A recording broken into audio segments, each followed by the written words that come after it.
I'm someone that has time and time again made jokes at the expense of Sony and the PS5. It only has 3 games and they're all remasters. Well, that could be the case, but in the corner, there's Xbox. And I actually haven't really talked about Xbox a lot, despite the fact that they basically have negative games. And that's because in the UK, Xbox's owner, Microsoft, was trying to do a merger with Activision Blizzard. And this would have been huge. That's mostly because Activision Blizzard's entire library would have been available on Xbox with such amazing franchises like Spyro Skylanders, Hearthstone, Guitar Hero, oh, and Call of Duty. So if this merger went ahead, there could have been a small possibility that every Call of Duty going forward would have been an exclusive, or more likely a timed exclusive on Xbox, literally giving Xbox finally a single game.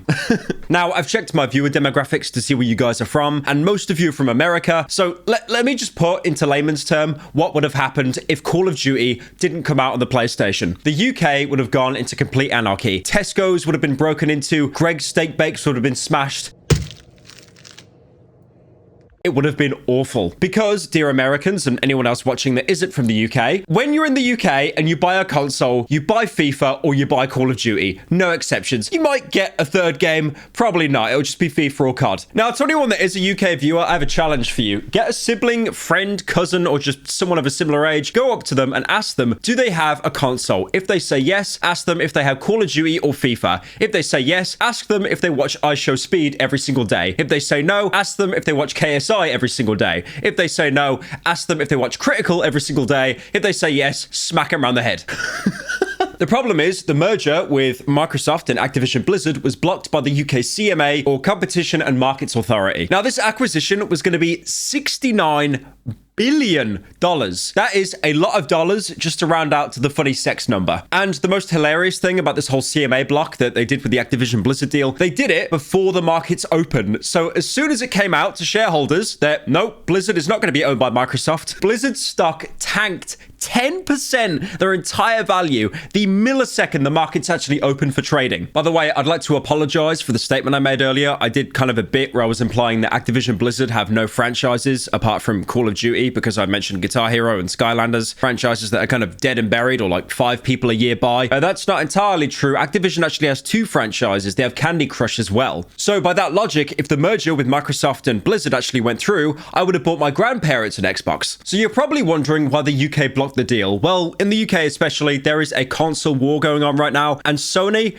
they are winning hands down. I know I do a lot of memes saying the PS5 has no games. Truly, it has no games, but still, it is dominating the market with 71% of people saying that they own both consoles. They just play the PS5 and then they never touch the Xbox. They don't need to. The thing is, I don't blame them, bro. I mean, the only game I can think of that came out for the Xbox was Halo Infinite, and that was like so mid. Oh yeah, I forgot to mention it also came out on PC as well. Now, apart from that, the real reason the UK came out to block the deal was apparently it would have interfered with cloud gaming. They basically said that cloud gaming is really innovative. It's only just started to take hold, and if Microsoft slurps up Blizzard, they'll have majority control of, you know, a new business model. So by that logic as well, all of crypto should also be blocked and banned, because even though it's meant to be a free-form decentralized currency, the majority of billionaires own the majority of it. And also, I guess we should block Disney and Amazon now, because regardless of what happens, whether you block something for ethical reasons, in 50 years, there's going to be 3 conglomerate companies that own everything anyway. I'd also like to imagine the timeline as well. It'll probably be Amazon, but imagine if Disney got into the airline business and the travel business, and you got onto a plane, and instead of showing any kind of boarding pass or passport, you just had to recite 3 Marvel one-liners. If you don't know what cloud gaming is, quick rundown, it's essentially streaming something onto your platform. Like, for example, the way you'd stream Breaking Bad, The Sopranos, Succession. By the way, Succession,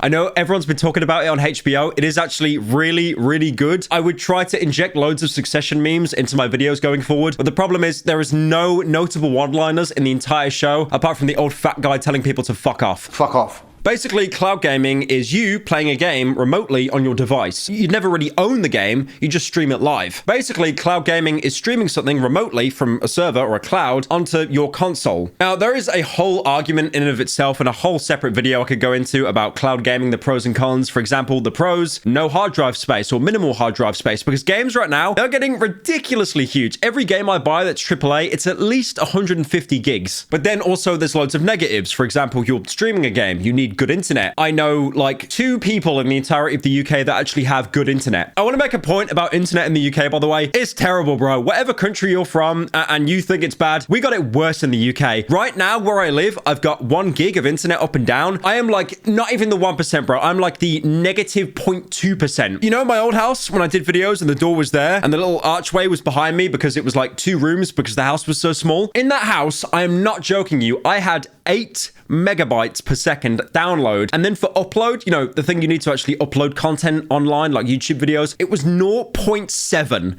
It would take me hours to upload some 10-minute video I was playing Prototype, just waffling on about nothing. Also, another problem with cloud gaming is, again, the fact that you're streaming it. You never actually technically own it. You're not downloading it. That's a problem in and of itself. Like, for example, there are many games that come out and they become lost media because they get removed from a store page or delisted, unlisted for no real reason apart from a remastered version came out to make more money. Maybe you don't want to do that. Maybe you just want to keep playing the original game. That's happened with Skyrim. They did Skyrim Special Edition and then they took the original off the Steam page. And Dark Souls, the original, it got took off Steam and now the only one you can play is Dark Souls Remastered. Maybe you don't want to do that. And now, if you bought the original copies, you can actually keep them forever. With streaming, no. If they choose to remove it, it's gone forever. This actually reminds me of the scenario that Nintendo did with GoldenEye. So GoldenEye is such a good game, but it has been in copyright hell for years because it is owned by like 7 different companies at this point. They all own a little piece of the pie, like it's Antarctica or something. That game has been impossible to buy apart from the original N64 cartridge when it first came out, mostly because Rare, who developed the game, they're now owned by Microsoft. So it's just absolute copyright hell, but you can actually play it now on the Nintendo Switch. The problem is, again, it's cloud gaming. You don't actually ever own the game, you just stream it live. And as soon as you stop paying that nice monthly premium, you lose the game forever. So it literally is pay for something, don't pay anymore, money stolen. I keep seeing this argument online where someone will say like a slur in game chat and then they get banned and they'll make the argument saying, oh, say word, money stolen. But unironically, with the cloud gaming streaming service, if you don't keep paying the premium, it could just be money stolen. I just like the fact that we have only 1 Blockbusters left in the entire planet. But basically, all the companies now, they're just starting to copy Blockbusters again. Time is a flat circle. Now, the CMA who blocked the deal came out with a statement saying, Microsoft already enjoys a powerful position and head start over other competitors in cloud gaming. And this deal would strengthen that advantage, giving it the ability to undermine new and innovative competitors. Now, I'm all for watching the tears of billionaires roll down their face. I think it's absolutely hilarious. But at the same time, this comes across as such a bizarre cope because the problem is in any area, whether it's a patent or a product, usually someone will, you know, come to an industry, invent something, but then it just gets bought up by a bigger company and they pay the guy off. A good example I can think of is Beats by Dre headphones. I know this sounds like a bit of a reach. Just please hear me out. Beats by Dre headphones 10 years ago were absolutely everywhere. And the thing is, they were dog shit headphones. They were very mid in quality. They didn't get high bassy tones. They kind of sucked. But the reason why everyone bought them is because Dr. Dre, who created the Beats by Dre, get it? He basically got every single popular celebrity at the time their own custom pair of Beats by Dre headphones to wear them in public, wear them to basketball games, to events. So then people would see, oh my God, the person I look up to is wearing Beats by Dre. I'll buy some now. And obviously to the majority public of Zoomers that aren't actual audiophiles, they wouldn't really be able to tell that the headphones were kind of shit. And regardless of how mid the product was, because the amount of money they pumped into advertising, they sold everywhere. And Apple, who, you know, make the most popular phone on the earth, were absolutely terrified of this. So what they did is offered Dr. Dre $3 billion to buy the entire Beats by Dre patent by the brand so he could stop selling them and Apple will sell them. The thing is though, if you go into Apple's store, the Beats by Dre headphones, they still make them,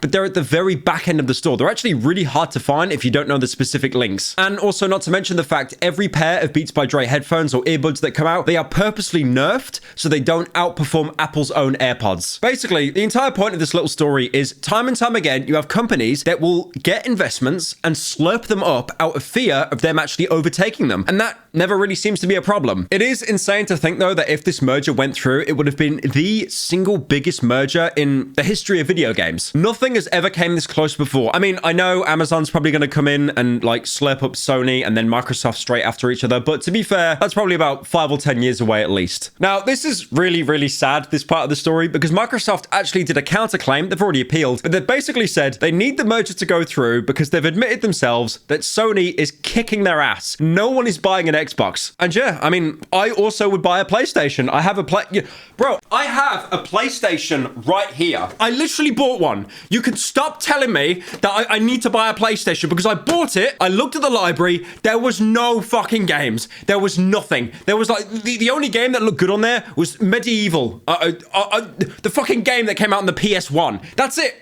There's no games. There is no games on this thing. It's a Netflix machine. But regardless of all that, my little rant, I do apologize. I've took some normal pills. I've calmed down a little bit. The Xbox is worse. It is worse off. They are completely dying and getting their asses kicked at the minute. The thing is, when Call of Duty came out, it made $1 billion, and over half of all copies sold in the UK were bought on the PS5. Now, Microsoft just came out with a really big cope saying, if we bought, Call of Duty, if we own it, we would give it to, Sony and Nintendo. And it's like, great, what? You get Warzone on the Nintendo Switch running at 12 FPS. Great, man. Thanks for that. Basically, I think what would have happened is if the merger went through, I don't think Call of Duty would have been an exclusive. I just don't think that would happen in any fabric reality. But what I think would have happened is they would have definitely made it a timed exclusive on the Xbox for probably half a year, maybe even a year. Something that is going to make people want to go out and buy an Xbox, despite no one in the UK having really any kind of money at the minute because of the cost of living crisis. I genuinely think that's the strategy that Microsoft wanted to go with, though. Like, you would, if you had to wait a year, I mean, I'd probably cave in and buy the green Netflix machine. Keep in mind as well, Microsoft already slurped up Bethesda, the creators of Elder Scrolls, and they've already said there are exclusives coming out for the Xbox that are being made by Bethesda, and they might even make the Elder Scrolls 6 a timed exclusive, or just give some kind of huge amount of exclusive skins, bonuses, I don't know, maybe Horse Armor 2 from Oblivion. I don't want to keep this in the video, by the way, but this video has been very difficult for me to make, because I don't know if you could tell, there's been a lot of cuts in this video, because I am very, very ill at the minute. I've got this horrendous cough in my chest. I feel like I've got bronchitis or something, man. The amount of phlegm I've got in my chest is disgusting. And the reason why I'm mentioning that is because I'm kind of annoyed, because I'm like one of the 3 people in the UK that doesn't actually vape. So why am I being punished?